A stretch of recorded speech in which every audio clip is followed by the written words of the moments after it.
Bien, pues ayer hubo Asamblea General de las Naciones Unidas, el mundo entero quedó probablemente muy impresionado, sobre todo el mundo de las relaciones internacionales, diplomáticas, por la forma en que se había referido a esta organización, ¿no? Que fue creada después de la Segunda Guerra Mundial para dar una cierta garantía de paz mundial, evitar por lo demás una tercera guerra mundial. Pero de Donald Trump hay muchas cosas que sorprenden y siguen sorprendiendo, y particularmente lo que está llevando a cabo con esta ofensiva gubernamental más punitiva contra las principales instituciones mediáticas estadounidenses en los tiempos modernos.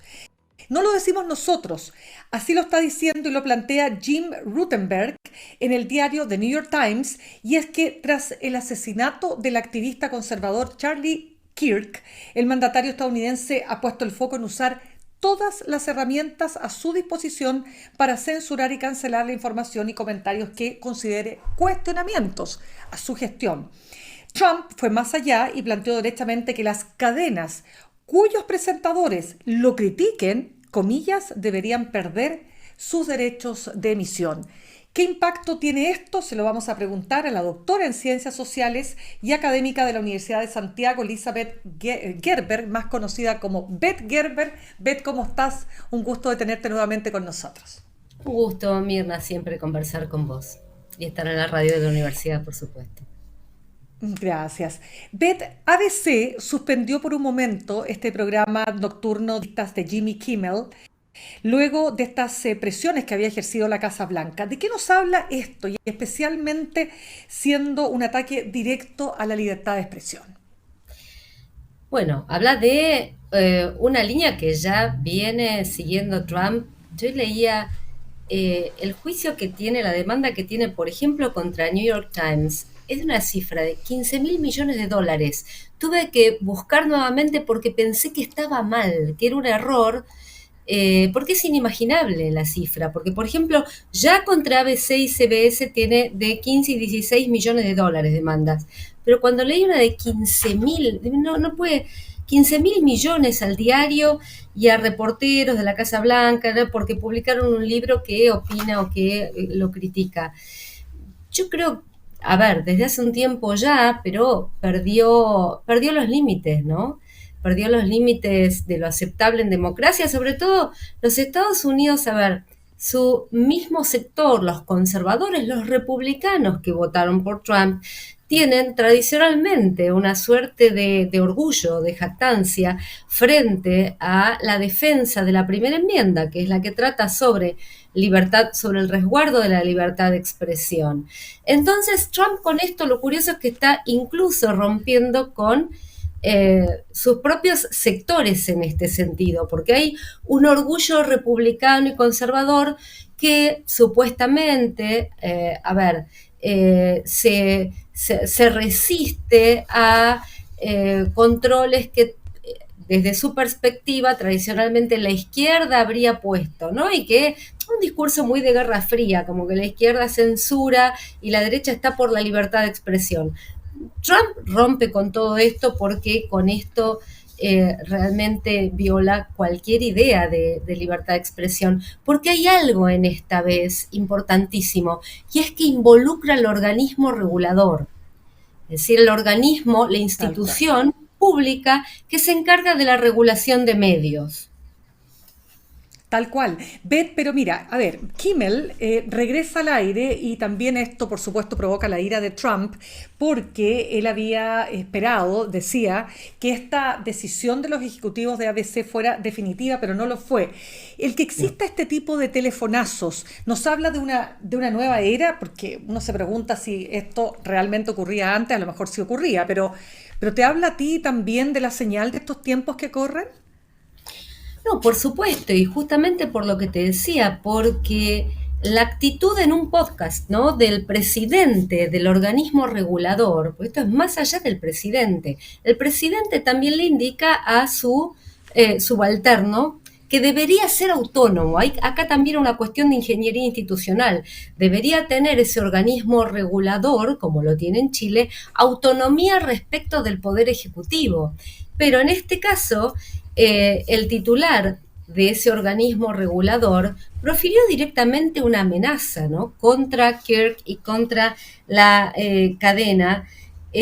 Sugirió a la ABC que debería despedir al presentador, que debería despedir a Kirk.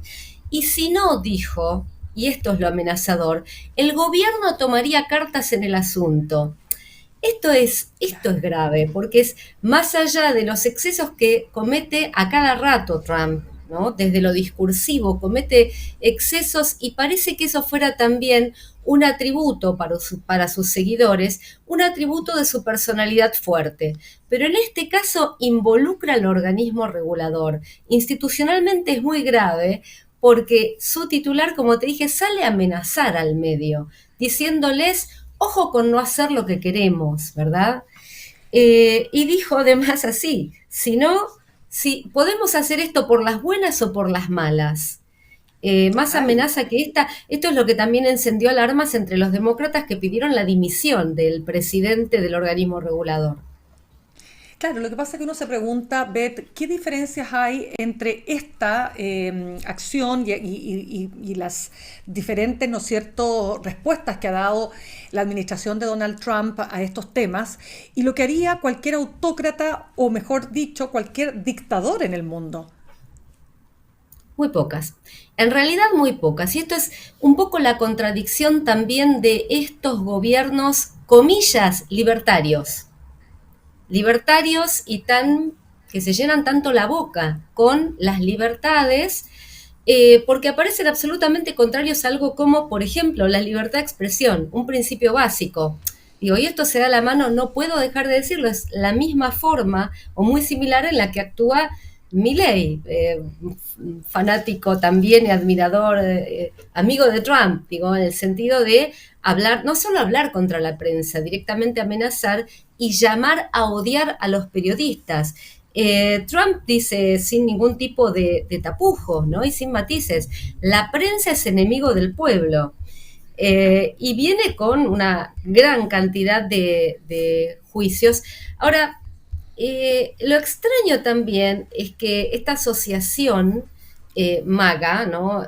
Make America Great Again, que es a la que pertenecía la persona asesinada, Kirk, esta misma asociación criticó a Trump por esta vulneración a la libertad de expresión. Entonces es bastante contradictorio todo lo que está generando. La cuestión es también qué fuerzas hay en el Congreso para frenar esto. Si vos me decís qué diferencia tiene con cualquier autócrata o cualquier dictador, prácticamente ninguna, porque está llegando en este sentido, y esto no solamente se limita a la prensa, ¿no? Está traspasando todos los límites. Todos sabemos también, creo, o me parece que es un hecho sabido, que por ejemplo las censuras o los filtros a las visas estudiantes, tengo amigos que fueron a hacer año sabático a Harvard, a otras universidades, y los filtros a las visas también tienen que ver con quienes se hayan expresado críticamente respecto del gobierno. Es decir, es como cualquier dictadura del pasado o del presente que los libertarios también hayan criticado. Entonces es una situación, un discurso y una práctica más que discurso, sumamente contradictorio. Y creo que el significante que está, el término que está en el tapete, es el de libertad. Fíjate que están resignificando permanentemente qué significa libertad, ¿no? Claramente, y además porque la libertad de expresión bueno, es parte sustancial de la Constitución norteamericana, pero además ha sido fundamental en un país que siempre, siempre se ha jactado que pese a todos los problemas internos que tiene como cualquier sociedad, la libertad de expresión se defiende a rajatabla. Mira, casi al mismo nivel, no sé si lo estoy planteando de manera exagerada, pero casi al mismo nivel de la tenencia de armas, ¿no? O sea, es un valor para la sociedad norteamericana demasiado Absolutamente. importante. Ahora, para entender bien, porque también él acusó a este presentador de televisión de emitir basura demócrata, de ser el brazo del Comité Demócrata Nacional. O sea, hay aquí una politización absoluta. Porque uno se pregunta, ¿haría lo mismo con Fox News, por ejemplo? No. No, absolutamente. A ver, pero esto es parte de una seguidilla de absurdos, parece que, de absurdos, de excesos. Al New York Times lo demanda por hablar negativamente de él. A la agencia Associated Press le prohíbe el acceso al despacho Oval por negarse a definir o hablar del Golfo de América como él cree que debe ser. Además ha promovido, bueno, la asfixia financiera de medios públicos que podrían dar garantía o podrían al menos abrir vetas de pluralismo. Como ya dije, ABC y CBS ya han pagado 15 y 6 millones de dólares para parar juicios por difamación de Trump, porque también hablaron mal de él. En uno de los casos hablaron del juicio que él ha tenido por abuso sexual. En otro caso, a ver, Antifa, esta organización un poco amorfa, ¿no? Que ya surgió y que estuvo muy fuerte en pandemia cuando hubo juicios también por abuso o por violación a derechos humanos, la quiere designar terrorista. O sea, esto es permanente. También alentó, y digo, hubo también presiones ahí al Washington Post para despedir a una periodista que se hizo eco de un comentario de Kirk, de este periodista que también ha sido, bueno, que generó la baja del programa y que después fue, o sea, es permanente, es constante esto. La cuestión es cómo ponerle límites y también qué es lo que genera. Yo me lo pregunto como en términos más generales, ¿no? Más allá Correcto. de este caso que es uno más en la larga, pero claro, más grave parece, pero es difícil estimar que es más Claro. grave. Lo que sucede es que eh, para mí lo grave es que legitima un discurso y una práctica contraria a las democracias. Y esto ha sido así desde el primer gobierno de Trump, ¿verdad? Cuando, a ver, Trump tiene un discurso anticiencia, antirrespeto de las libertades individuales, prácticamente discurso de odio, niega el cambio climático. ¿Qué pasa? Hay un mandatario que, bueno, él puede generar todo esto. La cuestión es que Claro. legitima este discurso socialmente, lo normaliza. Son Absolutamente. mandatarios, son figuras que claramente abonan a un retroceso civilizatorio, porque hay cosas que creíamos que no iban a pasar más en democracia, Bu- ¿no? A cada rato Exactamente. creemos Y que esto no eso va a pasar más. y sigue ocurriendo. Ahora, ya que Claro. lo mencionas, no puedo dejar de preguntarte por el propio Javier Milei, que ha hecho de la prensa, bueno, hoy día su principal enemigo. Es un discurso y es una retórica que se va repitiendo en este tipo de populismos autócratas, dirías tú. Por eso te decía, fíjate qué curioso, porque estos populismos autócratas que mencionas se autodefinen como ultradefensores de las libertades. Hay distinciones con los Exactamente. conservadores tradicionales. ¿Viste? No es solamente conservador o de derechas. Hay un discurso, por eso digo, es preocupante el uso y abuso del término, de la resignificación de lo que significa libertad, porque la confusión mundial en este momento en torno a lo que generan los libertarios, con supuestos gritos, eh, lo cito textual a mi ley, viva la libertad carajo. Y en realidad este discurso supuestamente ultralibertario está absolutamente reñido con el resguardo de libertades elementales, de derechos fundamentales, como por ejemplo el de la libertad de expresión.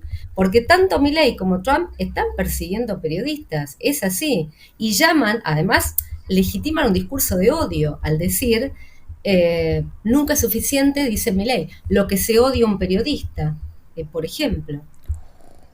Y los Pero ataques es que es además son tremendo, mira, directos, los atacan directamente, sus seguidores censuran totalmente. programas. Por supuesto que hay una línea común. Y por eso digo, qué extraño, porque ¿dónde queda lo libertario? ¿Qué significa libertario?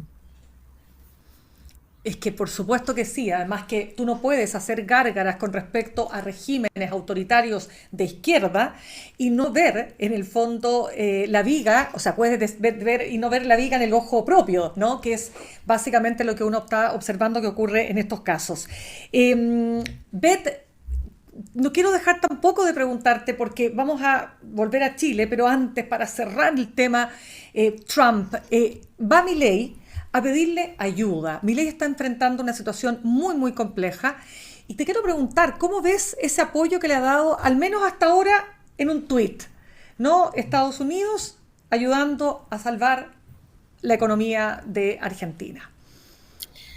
Mira, por supuesto que para el gobierno de Milei es importantísimo, de hecho ayer mismo ya bajó el riesgo país y bajó el dólar, porque son señales para los mercados. Yo me pregunto en qué medida llega esto a la ciudadanía en general, porque lo que le preocupa a Milei son las elecciones de fines del mes de octubre, de medio término del Congreso, y viene en baja política y en baja de niveles de adhesión. Entonces, para él es muy importante porque se desbocaron los mercados por cuestiones estructurales. No tiene los dólares para mantener ciertos equilibrios. Entonces, esta ayuda para él es muy importante. Lo que uno se pregunta es por qué Trump hace esto. Digo, y no es porque Argentina sea tan importante, porque su relevancia, digo, en términos de inversiones, en términos de equilibrios en el mundo, ha ido disminuyendo.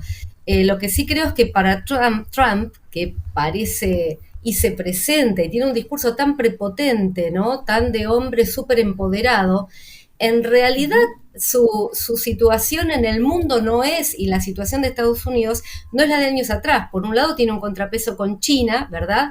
Por otra parte, tiene a su vez dos frentes de guerras importantísimos, digo, en los que está involucrado, y de incierto rumbo, como el de Ucrania-Rusia, pero también en Gaza, en donde Estados Unidos está alineado, digamos, contra el mainstream civilizado occidental que está reconociendo a Palestina. Entonces ahí también tiene un frentes abiertos que lo debilitan. Y en América Latina también tiene, más que frentes abiertos, no tiene a los grandes socios, digamos. Brasil y México sabemos que están en otra parada, tienen gobiernos de izquierda, los países más grandes de América Latina, Brasil y México, y después tiene Colombia, Chile, Uruguay, otros gobiernos que tampoco son de su línea. Entonces, ¿qué le queda ahí? ¿Qué le queda, digo, como alguna perla de amistad? Y le queda Javier Milei en Argentina. Me parece que esto pasa más por ese lado que por la relevancia que pueda tener Argentina económicamente, que no la tiene para Estados Unidos en lo económico, lo tiene en lo geopolítico, en las señales políticas Claramente. y en esta línea libertaria, ¿no? Que venimos diciendo, ¿quiénes son el club Correcto. libertario del mundo? Y hay un eje ahí, Milley, Trump, por supuesto, no por el peso económico ni por cuánto confíe en la capacidad de pago de Argentina respecto de lo que puedan prestar. Totalmente, es un temazo que además nos da para otra entrevista, Elizabeth. Pero quiero terminar de preguntarte para volver a Chile, ¿no es cierto? Y lo que ha pasado también a propósito de la salida de Francisco Vidal, ahora llegado Jaime Gazmuri, a la presidencia del directorio de TVN. Porque claro, Cristian Valenzuela, el principal asesor de José Antonio Cast, publicó una columna donde dice: les quieren robar la elección, apuntando al presidente Boric, la ministra Vallejo y también a Francisco Vidal, ¿no? A ver, ¿qué riesgos hay aquí también, particularmente tratándose de la televisión pública chilena? ¿Qué riesgo respecto de la acusación o respecto del Es cambio que de...